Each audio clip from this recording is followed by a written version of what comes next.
Assalamualaikum warahmatullahi wabarakatuh. Jumpa lagi sahabat Plova di channel Plova TV ini, channel edukasi tentang perkebunan dan peternakan. Nah, jadi pagi ini, pagi yang cerah nih, matahari cerah, saya mau memberikan edukasi kepada sahabat Plova tentang bagaimana menanam jahe merah melalui rimpang. Nah, ya, ini di belakang saya ini ada rak-raknya nih, ada apa namanya, rak bolong-bolong nih untuk menanam jahe merah dari rimpang. Nah, sebelum kita mulai sahabat Plova, saya mau informasikan dulu bahwa di pojok kanan bawah itu ada tulisan sayapeduli.com. Mohon sahabat Plova di searching ya.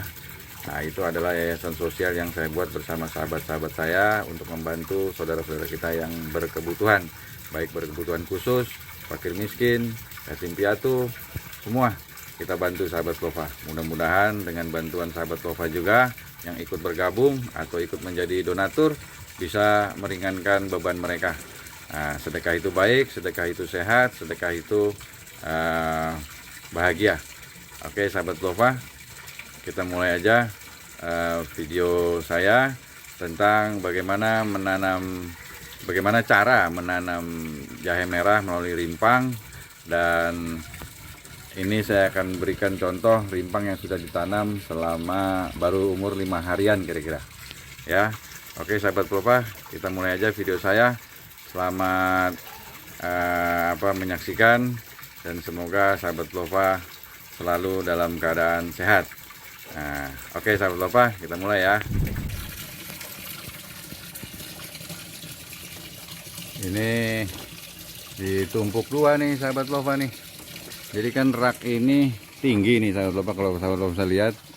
Nah, jarak antara rak ini sama yang atas tuh tingginya 120 ya kan, tengah-tengah kosong. Nah, jadi saya akalin seperti ini sahabat Plova, digantung yang tengah-tengah pakai tali. Nah, sahabat Plova bisa lihat. Jadi daripada saya sekat lagi ini rak dari sini ke sana, jadi sekarang saya gantung aja. Nah, ini sahabat Plova bisa lihat kenapa harus digantung, karena raknya ketinggian.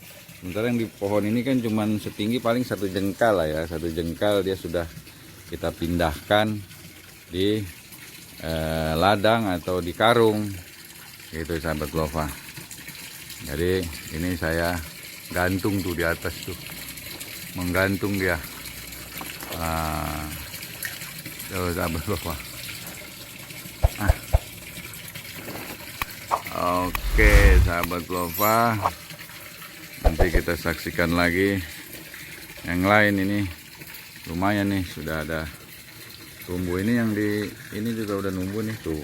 Nah, itu sahabat Plova ya, ini sekam basah yang tidak dibakar. Ini yang itu yang sudah besar tuh.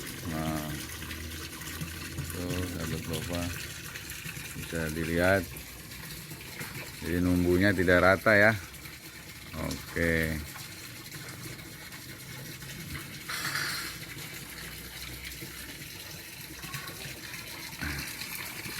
ini udah ada berdaun kecil-kecil seperti tadi, biar sahabat Plova bisa lihat.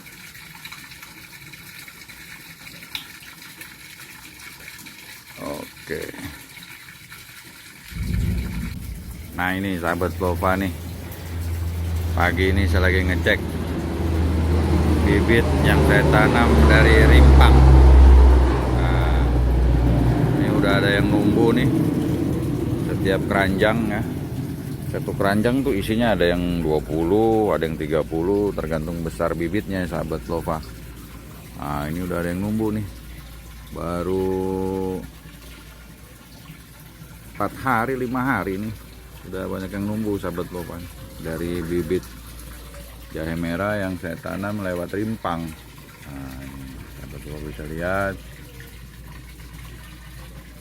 Nah, ini udah ada yang numbuh nih sahabat Plova nih. Ini baru satu, jadi ada yang cepat, ada yang lambat. Nah, ini yang pakai sekam tidak dibakar nih, sekam biasa ya. Kalau tadi kan sekam bakar itu sahabat lova. Nah ini sekam biasa nih. Nah ini yang ada juga yang udah numbuh tuh sahabat lova tuh. Nah itu nah, kalau menanam bibit dari rimpang sebaiknya di tempat yang teduh. Nah seperti ini sahabat lova, ada matahari dikit-dikit, dan jangan terlalu banyak disiram ya sahabat lova. Nah, ini atas bawah nih, ini atasnya ada nih. Nah ini ada lagi. Nah, digantung karena rak saya itu tinggi. Nah ini udah ada yang numbuh tuh sahabat lova tuh.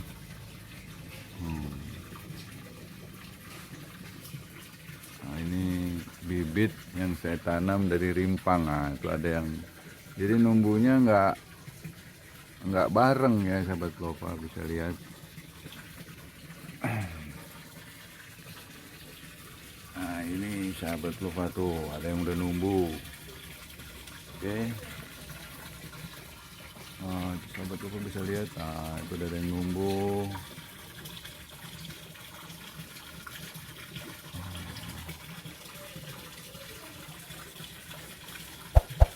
Ini ada yang numbuh beberapa.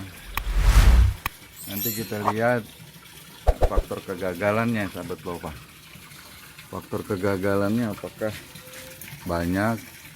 Biasanya saya berhasil 95%, gitu. Yang gagal sedikit karena kita pakai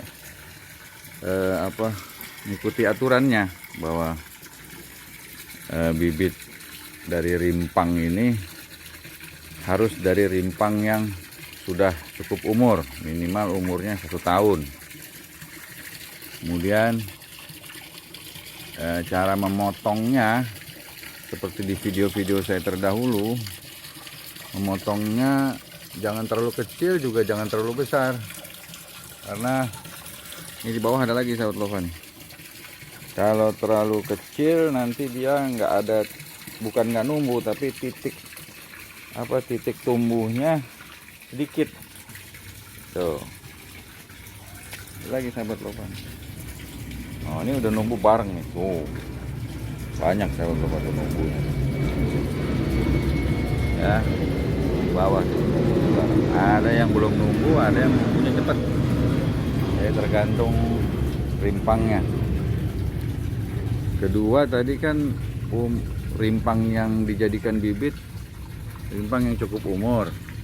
Kedua, cara motongnya harus tidak terlalu besar, tidak terlalu kecil, dicari yang titik-titik tunasnya.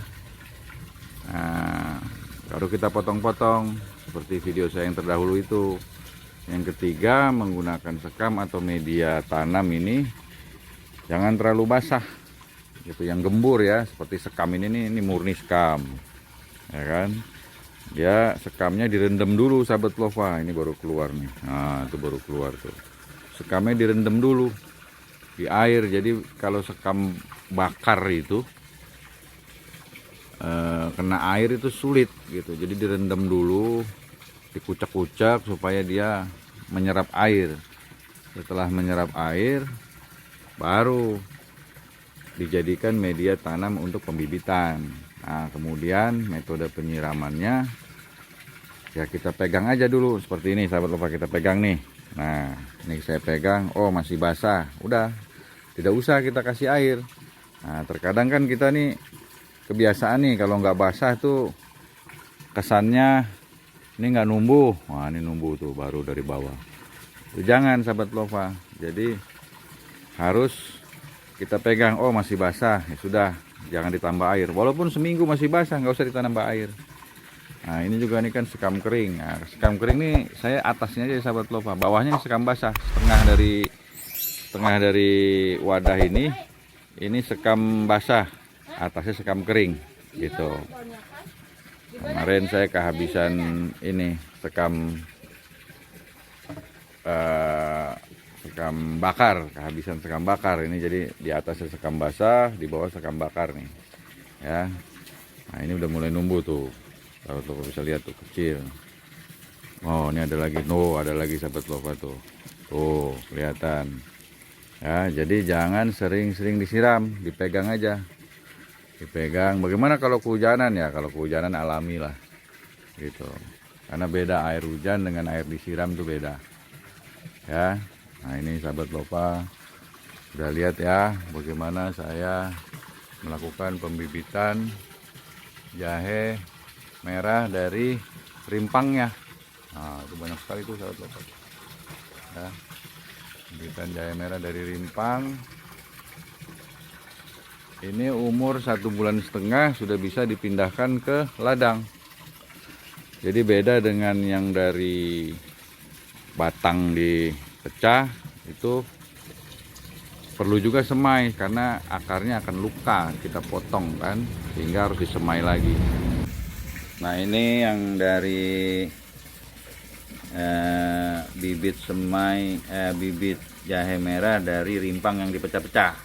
Kalau tadi kan yang dari rimpang yang kosong ya, rimpang yang dipotong-potong. Nah, sekarang nih bibit jahe dari batang yang sudah banyak, udah berumpun, dipecah-pecah. Nah, ini udah seperti ini, dipakai polybag, disemai lagi ya, supaya nah ini sahabat lova bisa lihat kan dipotong nih ujung ininya, nah, dia numbuh, berarti dia ada tanda-tanda kehidupan. Nah, ini juga dipotong nih, sahabat lova bisa lihat. Nah, itu dia tumbuh, dipotong di sini nih, numbuh dikit tuh. Nah, berarti dia hidup. Nah, itu dipotong, ini dipotong kemarin. Nah, ini sahabat lova dipotong, nah, terus dia naik lagi. Berarti dia hidup. Ini dipotong, dia naik lagi, hidup berarti. Berarti akarnya mau. Gitu. Ini juga sama sahabat lova nih, tuh dipotong dia naik. Nah, ini tandanya kenapa harus dipotong? Supaya kita bisa tahu tandanya dia hidup apa enggak, akarnya busuk atau enggak setelah kita potong-potong. Nah, itu sahabat lova ya, supaya jadi pembelajaran edukasi nih buat sahabat lova. Jadi kita cek sudah berapa. Nah, ini kan saya lagi persiapan untuk 4.000 bibit untuk ditanam di ladang bulan depan, baik bibit yang dari rimpang kosong maupun dari bibit dari batang yang dipecah-pecah dari pohon rumpun yang dipisah-pisah seperti ini. Nah, ini harus ada 4.000 nih, minimal 2.000 yang ini, 2.000 yang bibit dipecah dari rumpun maupun 2.000 dari rimpang yang kosong, nah, rimpang yang dipotong-potong ya. Oke sahabat lova, itu. Nah, ini kita kembali ke yang rimpang yang ini sahabat lova. Nah, ini ya, ini yang bibit dari rimpang. Ini kalau udah ini hijau bagus nih sahabat lova. Ada yang putih, nongolnya putih, dia berarti masih percobaan dia. Nah, ini udah ada berdaun tuh sahabat lova, ini udah berdaun. Baru 4 hari 5 hari aja udah berdaun tuh. Nah, itu udah timbul daunnya tuh. Itu cepat. Sahabat lova juga bisa pakai air ini. Air untuk menyiram ini, kalau sahabat lova bisa tahu tanaman hidroponik kan dia menggunakan air nutrisi. Nah, boleh juga air nutrisi digunakan. Nah, ini udah berdaun, 4 hari aja udah berdaun. Nah, air nutrisi digunakan untuk menyiram bisa. Air beras bagus juga sahabat lova, karena air beras mengandung antiseptik juga itu, air beras. Nah, ini nongol nih ya, sahabat lova bisa menggunakan jenis-jenis air apa namanya, herbal gitu, air beras atau air rendaman dari apa namanya, pohon sirih. Nah, daun sirih dikucak-kucak atau dipotong-potong, direndam. Nah, digunakan di sini untuk antiseptik, karena kan batang rimpang sorry, bukan batang, jadi rimpangnya kan kita potong, dia kan luka. Nah, dengan air sirih itu antiseptik, bisa disiram, tapi jangan terlalu banyak. Yang penting sahabat lova ukur ini masih basah. Nah, ini jangan menggunakan plastik ya sahabat lova, ininya tadang kan. Kalau saya pakai ini kan bolong-bolong nih, ini bolong-bolong, bawahnya juga bolong-bolong nih kan, bolong-bolong nih sahabat lova. Nah, kan bolong-bolong. Jadi wadahnya supaya si sekam basah ini sekam bakar ini tidak jatuh kan berarti diwadahin. Jangan menggunakan wadah plastik ininya ya. Kalau karung kan bolong-bolong sehingga air irigasinya dia tidak menyimpan air. Kalau plastik dia menyimpan air. Jangan, bawahnya tuh jangan pakai plastik. Tatakan ini jangan pakai plastik. Pakai karung boleh, pakai jerami boleh gitu. Pakai kertas boleh. Karena tapi dibolong-bolongin tetap ya sahabat Lofa, tetap dibolong-bolongin. Jadi itu video pagi dari saya. Mudah-mudahan bermanfaat buat sahabat Lofa. Intinya dalam menanam jahe merah bisa dengan rimpang, bisa dengan batang yang sudah berumpun seperti ini nih. Ini kan udah rumpun nih. Nah, kita pecah-pecah bisa. Nah, ini rumpun batang ini kita pecah-pecah bisa. Nah, ini kalau syarat yang rumpun ini minimal dia udah numbuh banyak, udah 3 bulan lebih. Nah, kalau yang ini minimal kita harus mengambil bibit dari rimpang umur 1 tahun, sudah tua, kemudian dipotong-potong berdasarkan tunas-tunasnya, jangan terlalu kecil dan juga jangan terlalu besar. Kemudian sekamnya ini bisa sekam bakar maupun sekam basah seperti ini. Nah, kemudian kalau sekam bakar harus direndam dulu supaya dia menyerap air. Jangan langsung dari sekam bakar kering gitu kalian masukin terus disiram air, dia nggak tembus sampai dalam, jadi tidak rata nanti. Jadi tujuannya direndam untuk supaya rata dulu, benar-benar dia sudah basah. Nah, setelah itu terakhir jangan lupa disiram, tapi jangan terlalu basah. Kalau masih basah jangan disiram. Yang terakhir lagi boleh disiram dengan air nutrisi. Yang untuk tanaman-tanaman hidroponik itu kan ada air nutrisinya, A dan B dicampur bisa, atau dengan air beras bisa, atau dengan air rendaman daun sirih ya. Itu sahabat Lofa dari saya pagi ini. Semoga sahabat Lofa sehat selalu. Jangan lupa di pojok kanan bawah itu ada sayapeduli.com. Mohon sahabat Lofa searching itu yayasan sosial yang saya buat untuk membantu saudara-saudara kita yang sedang kesulitan. Semoga bantuan kita bisa diterima dan diridhoi Allah, dan saudara-saudara kita yang kekurangan bisa sejahtera, sehat selalu seperti kita semua. Oke sahabat Lofa, demikian video saya pagi ini. Semoga bermanfaat untuk sahabat Lofa sebagai edukasi, sebagai pembelajaran. Dan jika sahabat Lofa ingin bertanya, silakan di kolom komen, nanti saya jawab. Jangan lupa nih subscribe channel saya, like dan komen ya, karena subscribe itu bisa menjadi saudara kita sahabat Lofa. Saya akan mengunjungi channel Anda, channel saudara, dan kita saling mendukung. Oke sahabat Lofa, demikian video saya pagi ini. Sampai jumpa lagi di next video saya. Salam sehat, salam sejahtera semuanya. Assalamualaikum warahmatullahi wabarakatuh.